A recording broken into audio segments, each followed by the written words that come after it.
L'amour est comme l'oiseau de Twitter. On a lu de lui sur mon bon 48.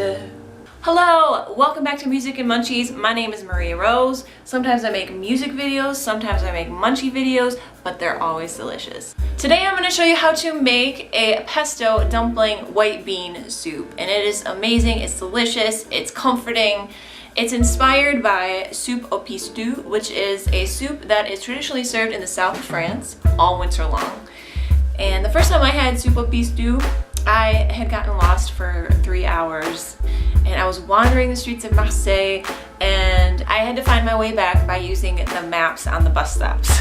So by the time I got home, I was hungry, I was grumpy, I was tired.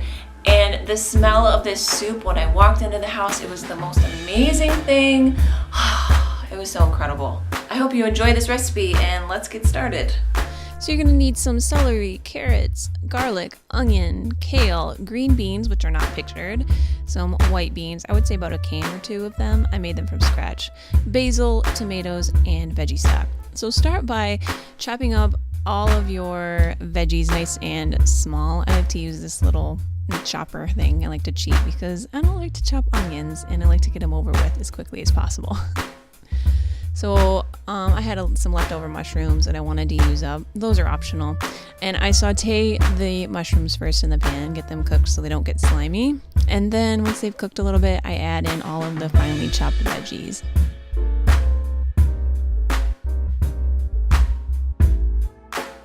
And I put a lid on it and let it sweat it out for a little bit, for about 10 to 12 minutes. Then I take some veggie bouillon. You can also just use veggie stock.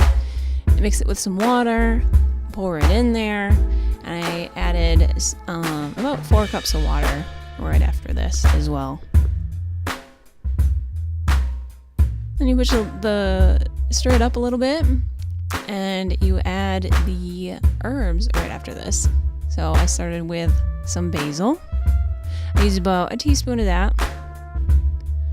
I ended up using a lot of dill weed, probably about a tablespoon of it. So there's the first about teaspoon of it, and then I decided to go back for more. Then some black pepper just to your taste. Just sprinkle it on there and get it delicious. Add in that pepper. I think pepper is the most underrated herb, or underrated spice. Underrated flavor, whatever you want to call it. So then use half of a can of tomatoes. We're going to save the other half for the pesto later. Put that in there, stir everything up, and cover it. Let it kind of cook for about 15 minutes or so. Get a nice good boil going. And I added in some garlic here. I like to add my garlic later so it maintains the garlicky flavor. I love garlic. And then some green beans. I would say about a cup or 2 of those. And I added in some peas as well because I didn't have enough green beans. And I like that green color in there. Then you want to add about a can or 2 of white beans. I made these from scratch and I love beans, so I ended up just using all of the beans, which was probably about 3-4 cups. And then I added about 4 more cups of water because we're gonna simmer this down for a little bit. Stir it all up, mix up those flavors. And time for the pesto. So you want to use about 3 cloves of garlic, those 2 packs of basil, a tablespoon of nutritional yeast, that can of tomatoes, and about a teaspoon of salt. And if I had done this again, I just got this blender. This is a Vitamix and they're insanely powerful. I wouldn't blend it this much. I would pulse it slightly so it's not blended this well, just so it's like a coarse blend, because obviously that color is not the most attractive. And onto the dumplings. So you want 2 cups of flour, a tablespoon of baking powder, a half of a teaspoon each of pepper and salt. And then, because I love dill, obviously I add about a teaspoon of dill in there as well. You want to stir that up, and then you add in about a cup of plant milk. So unsweetened plant milk, so soy, almond, whatever, coconut. Just make sure it's unsweetened and unflavored. And then you stir that all up. And I got a little impatient with this and I wanted to get my hands in there. So I kneaded it with my hands to make sure that everything was well blended together.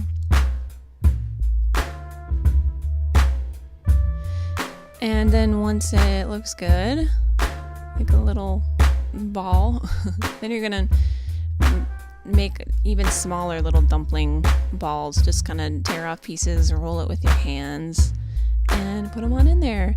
And I would make them a little bit smaller than what I did here because they ended up being really big. They kind of expand a little bit. So you put them all in the water and you cook them until they float to the top, which does not take very long, about 5 minutes. And this is the fun part. See, man, that was kind of big. And at the very end, I turn off the heat and add in a whole head of kale because, again, I love that red and the green color, and just to add a little more nutrients to it. And then at the very end, you add in the pesto. So yeah, all of these ingredients in here can be substituted or altered for whatever you have in your kitchen. So if you don't like kale, whatever, leave the kale out. If you don't like green beans, leave it out. Add in something else, So there it is, voila. This delicious, comforting, cozy pesto dumpling bean soup that is perfect for a cold winter's evening. So let me know what you guys think. Did you make this recipe? Did you love it? Did you share it with some friends? What would you do to change it if you have any tips that you did to it that made it turn out even better than this? Just let me know in the comments below. And I will see you guys in the next video. Thank you so much for watching.